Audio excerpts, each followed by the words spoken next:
Hi everybody, this is Victoria. Welcome back to another new episode of Discovering Art Together. Today we are going to discover together what is Nihonga Style. So I actually got a awesome question and comment on one of my videos from, I think it's from either Impressionism or the one where I mentioned about the color palette of Art Nouveau, but you guys can check out the video, I should have it over here, over there, and you guys can check that out. But this person commented, I would love to hear your impressions of the Nihonga style. The absence of realism, the absence of shadow, the presence of outline, the absence of rich palette or color palette, and the expression is simple. It has become one of my favorite artistic movements since discovering it in Japan. Well, I would also love to discover more about it because I love Japanese culture, and also it's very close to Chinese culture, slightly bit different though, but it's all part of Asia, so I am super excited to dive in today and learn more about Nihonga style. So we're going to cover a little bit about what is Nihonga style and also what is important about Nihonga style. And we're going to learn a little bit of the characteristics of what makes Nihonga style art, Nihonga style, and also learning more about the famous artists from this time and era. And also, most importantly, the answer to what is my impression of Nihonga style. So let's go ahead and discover that today together. Let's go.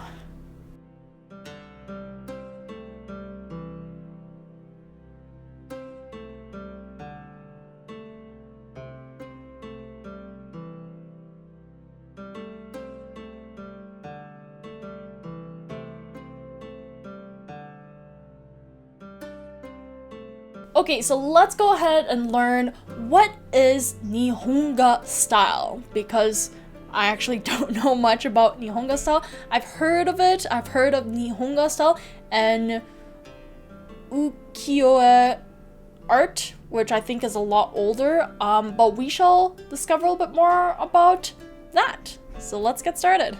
So what is Nihonga style?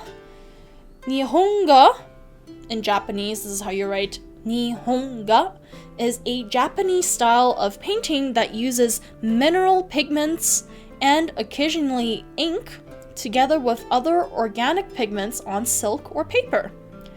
The term came during the Meiji period, so it was from 1868 to 1912, to differentiate it from its counterpart known as Yoga, or Western style painting.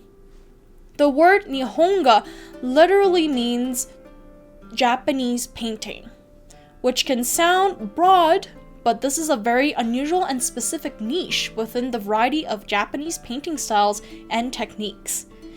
Nihonga incorporates ink and or pigment, gold and silver leaf on washi, which is Japanese paper, or eginu, which is silk.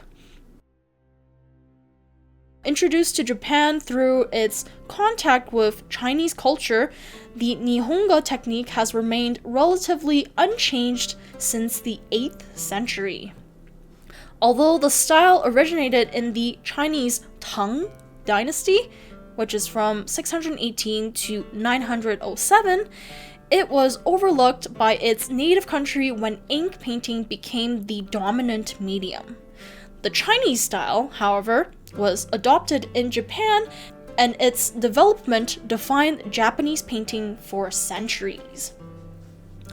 Begun in the late 19th century, Japan as an indigenous art movement, Nihonga continues to the present day, exemplified by the art and lineage of over 6 generations of painters. Described in part through their use of traditional materials, techniques, and methods, Nihonga artists are highly skilled and versatile, having mastered a wide variety of styles while possessing a full repertoire of genres, themes, and subjects. It is not unusual for a Nihonga painter known for his meticulous gold and silver screen to also create profoundly expressive ink landscapes.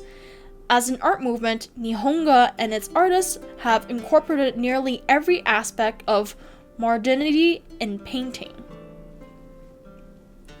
Wow, that's actually quite the cool things and discovery about Nihonga art style. So really, really interesting to travel back in time and just to see how it all started, where it came from, and what was really cool of what the artist made and what they wanted to kind of pass down throughout the future generations of Japanese art.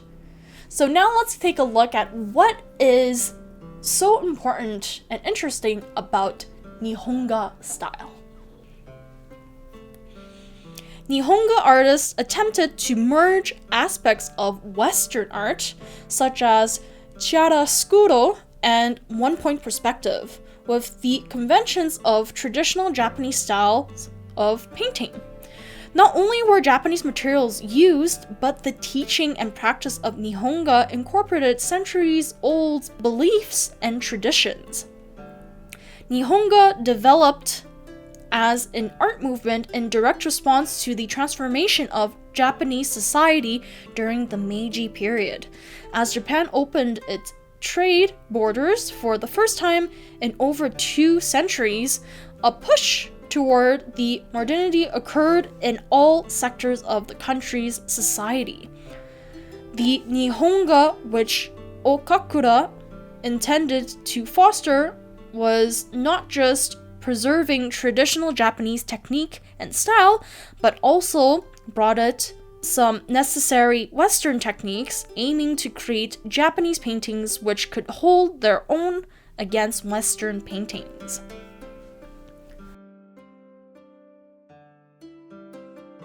So, what are some of the characteristics of Nihonga art style? Some key features of what sets apart Nihonga or traditional Japanese art techniques from Western styles are: it doesn't aim to be realistic as a photograph. Second, it doesn't have shadows. Third, it has an outline. And then fourth, the color tone isn't rich in its color palette. And then also fifth is the expressions are very simple. Nihonga, rediscovering the classic Japanese painting style. Nihonga is a style of painting that uses all natural pigments. The paintings are done on silk or washi paper using sumi ink, gofun, a white pigment made from pulverized seashells. That's pretty cool. And other natural mineral pigments. This means that the painting are very delicate and easy to break, so they're super fragile. Okay, so now we know the characteristics and also some of the mediums and art materials that the artist used for Nihonga style artworks. Let's go ahead and find out who were the most well-known and famous artists that brought Nihonga art style to life. First, we have Gyoshu Hayami. Hayami Gyoshu. I'm trying to pronounce his name as correctly as possible. I'm still learning. Okay, Hayami Gyoshu was a prominent Nihonga artist and created many masterpieces, making skillful use of gold as a coloring material. As Gyoshu died suddenly at the age of 40, his time as an artist was short at a little of over 20 years. Next, we have Tomioka Tessai. Tessai was the pseudonym of a painter and calligrapher in Imperial Japan. He is regarded as the last major artist in the Bunjinga tradition and one of the first major artists of the Nihonga style. Next we have Hishida Shunso. Shunso was a painter who, with his friend Yokoyama Taikan, contributed to the revitalization of traditional Japanese painting. Now we're going to go ahead and talk about Yokoyama Taikan and learn a little bit more about him. So Yokoyama Taikan was the art name of a major figure in the pre-World War II Japanese painting. He is notable for helping create the Japanese painting technique of Nihonga. So now I'm going to answer what is my impression about Nihonga art style.